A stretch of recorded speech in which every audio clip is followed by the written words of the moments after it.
Bonjour à toutes et à tous et Shabbat Shalom depuis Jérusalem.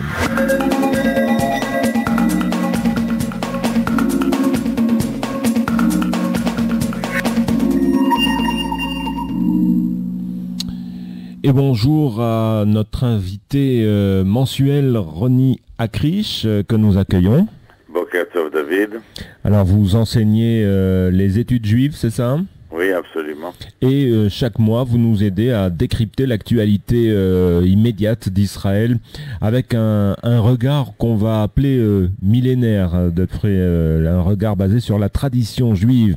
Alors, l'actualité, évidemment, se bouscule. Le monde est scandalisé, crie que Gaza est un camp de concentration à ciel ouvert dans toutes les capitales occidentales, les villes de moyenne importance, encore aujourd'hui, des mois après l'opération Plomb durci contre le Hamas à Gaza. Il y a des manifestations qui continuent à être organisées, des condamnations à l'encontre d'Israël qui inondent les sites sur Internet.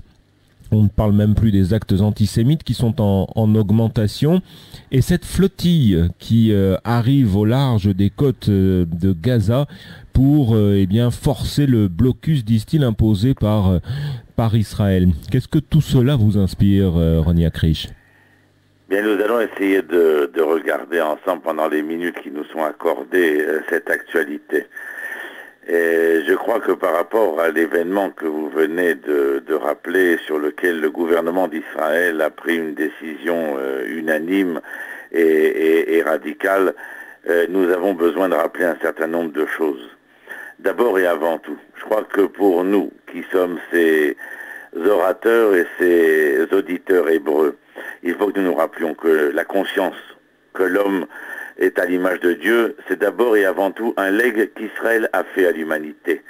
Mais c'est aussi que ce vieux peuple, rappelez-vous, a enseigné à l'humanité une valeur imprescriptible pour chaque individu. Tu aimeras ton prochain comme toi-même. Alors l'Israël moderne, celui qui est le nôtre, est l'héritier de ces valeurs.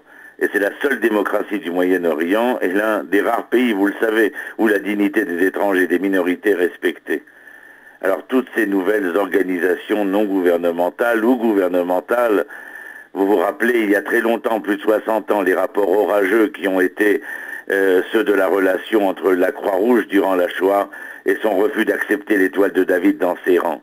Et aujourd'hui, le refus du gouvernement de laisser passer le ravitaillement pour ces Palestiniens qui habitent Gaza et qui, bien entendu, se posent en victimes de l'histoire. Alors rappelez-vous qu'il y a une formule que nos sages ont émise il y a plus de 2000 ans. Chesed leumi chatat. La miséricorde des peuples est un péché. Oui, ça peut paraître absolument étonnant. La grandeur, le dévouement et le sens du sacrifice de tous ces hommes qui sont de la Croix-Rouge, de Terre des Hommes, de Médecins du Monde, Sans Frontières, etc., n'est pas à remettre en question. La seule chose, c'est qu'il faut savoir que cette civilisation ne se posera pas en défenseur de la justice, mais en assistanat des victimes. Et vous le savez comme moi, cette civilisation est capable de vendre des armes. Et le chômage y obligeant, alors le lendemain, on enverra des organisations non gouvernementales ou des Croix-Rouges, des Médecins sans frontières, pour soigner les victimes de ces mêmes armes, croyant ainsi sauver leur âme. Et à ce moment-là, dans cet état d'esprit, Israël est devenu dérangeant, surtout l'Israël moderne. La transformation de ce peuple pacifique en soldats, de ces hommes du livre en nation qui vont défendre héroïquement les acquis qui sont les nôtres. Lorsque ce peuple, que nous appelons miséricordieux, oui, miséricordieux, dit enfin non aux extrémistes du Hamas, nous entendons une voix qui exige qu'on ne pactise pas avec eux qui fomentent le mal. C'est la voix d'Israël, la voix qui s'élève contre ce Hamas-là, qui n'a qu'une seule aspiration, celle d'exterminer Israël.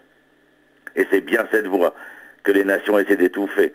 Vous l'entendez chaque jour, sur tous les réseaux de communication qui condamnent à l'unanimité les juifs qui osent s'attaquer aux terroristes et qui remettent en question toute leur conception de l'humanitaire. Alors bien sûr que dans ce contexte, il est très facile pour le Hamas d'obtenir la sympathie du monde. Il lui suffit, avec l'aide d'autres pays arabes, de se déguiser en victime. Roni Akrish, vous évoquez les ONG, vous évoquez la communauté internationale, mais il en est aussi au sein du peuple juif qui partage les craintes de la communauté internationale concernant ce conflit israélo-palestinien. Je fais allusion à deux groupes en particulier, G-Street aux États-Unis et cette pétition qui a circulé en Europe, signée par l'équivalent de G-Street, G-Call.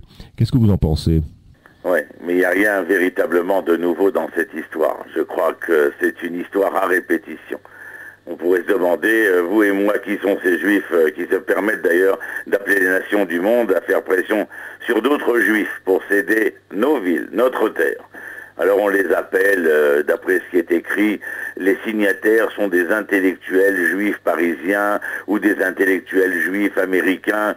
Alors bien sûr, vous et moi, on a reconnu un certain nombre de noms, un mélange de, comment on va les appeler, de doux naïfs et de méchants sournois. Mais il n'y a pas de quoi se scandaliser. D'ailleurs, les échos n'ont pas été aussi importants qu'on aurait bien voulu le faire entendre. Mais le danger pour eux, enfin d'après eux, d'après ce qu'ils écrivent, c'est que le danger ou le déséquilibre de la sérénité mondiale se trouverait certainement dans l'occupation bien connue, parce que c'est comme ça que l'on appelle, l'occupation de la Judée, de la Samarie, bien entendu, ou des villes comme Shrem, qu'ils appellent Naplouse, comme Bethléem, comme Hebron, et bien entendu, on a rentré à l'intérieur Jérusalem, où je viens d'apprendre ce matin que sur un réseau de communication, on ne peut plus obtenir le nom de Jérusalem, mais simplement Jérusalem-Ouest.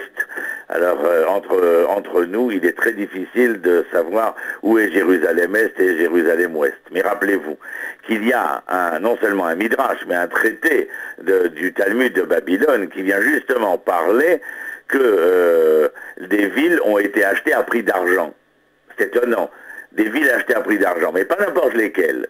Vous vous souvenez, Abraham est venu à Hebron, il achète cette ville, en tout cas le terrain de Marat Amarpella à Ephron le Hittite, et puis un peu plus tard, nous entendrons parler de comment Yosef et Yaakov ont acquis la ville de Shrem à prix d'argent.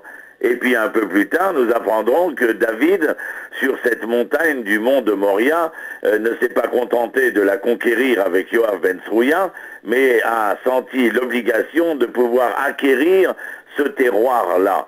Et le traité talmudique nous dit, chez Eretz Israël, Niknet Bedamim, que la terre d'Eretz Israël s'achète Bedamim. Et là, c'est important parce que Damim, c'est une polysémie. Ça veut dire non seulement l'argent, mais le sang.